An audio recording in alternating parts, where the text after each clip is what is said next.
Heráclito y Parménides. Es sabio convenir que todas las cosas son una. Heráclito, fragmento 50. Heráclito es un filósofo presocrático que vivió a mediados del siglo VI. Se calcula aproximadamente que nació en el año 540 a.C. en la ciudad de Éfeso y murió también en esa ciudad entre el 480 y 470. Éfeso es una ciudad ubicada en las costas del Mar Jónico, muy cercana a Mileto, esa otra ciudad que fue la cuna de la filosofía con Tales, Anaximandro y Anaxímenes. En el siglo VI, esa zona, esa región que recibía el nombre de Jonia, fue muy próspera desde el punto de vista económico y cultural. Se desarrolló con la mayor intensidad la industria de la vid y del olivo, y además estas ciudades, que eran colonias griegas, tenían un profuso tráfico de mercancías con Oriente. Durante la época de la Primera y la Segunda Guerra Médica, entre el 490 y 480 a.C., paralelamente a todo este movimiento en la zona, se da una revolución teórica en los extremos de la tierra griega habitada. Por un lado en Jonia, donde residía Heráclito, y en el otro extremo, en Italia, en la Magna Grecia, por el lado de Parménides. La historiografía oficial, la tradicional, suele establecer que en realidad se trataba de dos pensadores de ideas absolutamente opuestas. Heráclito sosteniendo una especie de flujo constante, de movimiento permanente, Parménides en las antípodas planteando la inmovilidad absoluta del ser. Esta es en realidad una primera aproximación que habría que revisar un poco, porque sobre todo si hace uno hincapié en cuáles son las preguntas, cuáles son los problemas a los que están tratando de responder, el esquema general varía bastante y uno ve que tienen más puntos de contacto de lo que esta historiografía tradicional manuelesca propone. De los testimonios que nos llegan de Heráclito, tal vez el más extenso es acerca de su vida y su pensamiento, es el de Diógenes Laercio, un doxógrafo del siglo III después de Cristo, el cual en una obra ya famosa titulada Vida de los filósofos más ilustres, nos cuenta que Heráclito fue un filósofo presocrático muy peculiar y destaca algunos rasgos de nuestro filósofo.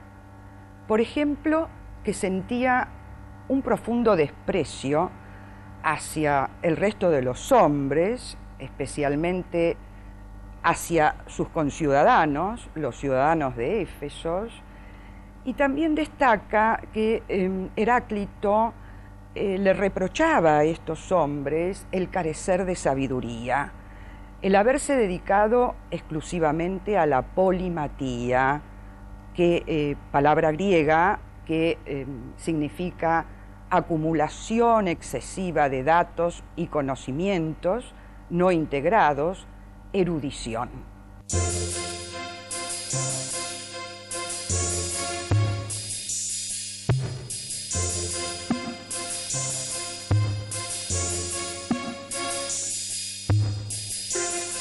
Según los testimonios de la antigüedad, Heráclito escribió un libro que depositó en el templo de Artemisa y que se perdió unos pocos años después de su muerte al incendiarse el templo. Solo quedan menos de 130 fragmentos de esa obra, algunos muy cortos, y testimonios de diferentes autores que comentaron sus ideas. También han transmitido anécdotas numerosas, aunque poco fidedignas. El anecdotario sobre Heráclito es frondosísimo, tan frondoso como poco confiable. La mayoría de las anécdotas que nos transmite la tradición son fruto de los biógrafos helenísticos, que estaban muchísimo más preocupados por el escándalo y por la sorpresa que por transmitir veracidad histórica. A Heráclito se lo asocia con la imagen del río, que representa el fluir o devenir de todas las cosas. Platón, en su diálogo Cratilo, dijo que según Heráclito todas las cosas pasan y nada queda inmóvil, y que no puede entrarse 2 veces en el mismo río porque las aguas son otras. Algunos fragmentos, los llamados fragmentos del río, pueden hacernos pensar que Heráclito sostuvo el perpetuo fluir. Alrededor de 3 fragmentos nos hablan del río. Heráclito dice, nos introducimos y no nos introducimos en el mismo río. No es posible introducirse 2 veces en el mismo río. En los mismos ríos siempre fluyen aguas distintas y distintas. Lo que habría que marcar, en primer lugar, si es que Heráclito quiso indicar el fluir absoluto y la no permanencia de nada, que es muy extraño que haya usado un pronombre de identidad para identificar al río.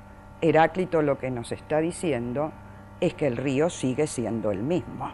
Heráclito evidentemente partió de esta idea de cambio permanente.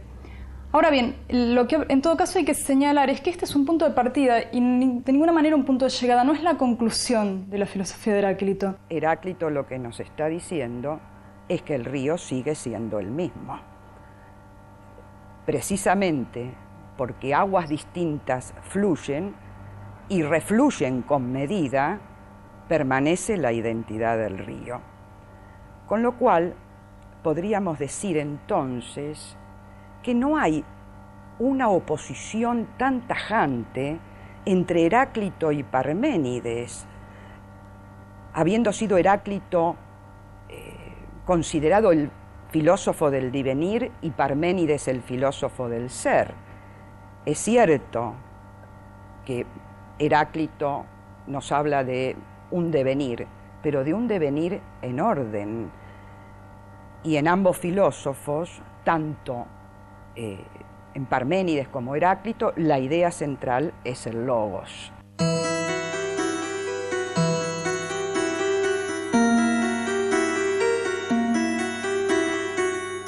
La palabra griega logos significa originalmente discurso o palabra, pero también razón, sentido y proporción. De este vocablo derivaría más tarde el término lógica, que viene a significar relativo al logos. Heráclito nos estaría diciendo que él, con su logos, con su palabra, nos está presentando cuál es el logos, la ley universal que rige todos los procesos cósmicos y humanos.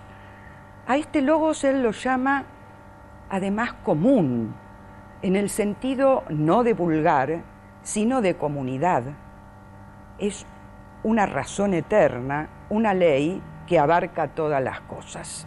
Heráclito lo utiliza especialmente en este sentido de legalidad, de proporción que tienen las cosas, y sirve a su vez para mentar el discurso que el hombre que sabe, el que capta lo sabio, puede hacer sobre lo real. Sería, digamos, el discurso mismo sobre esta legalidad.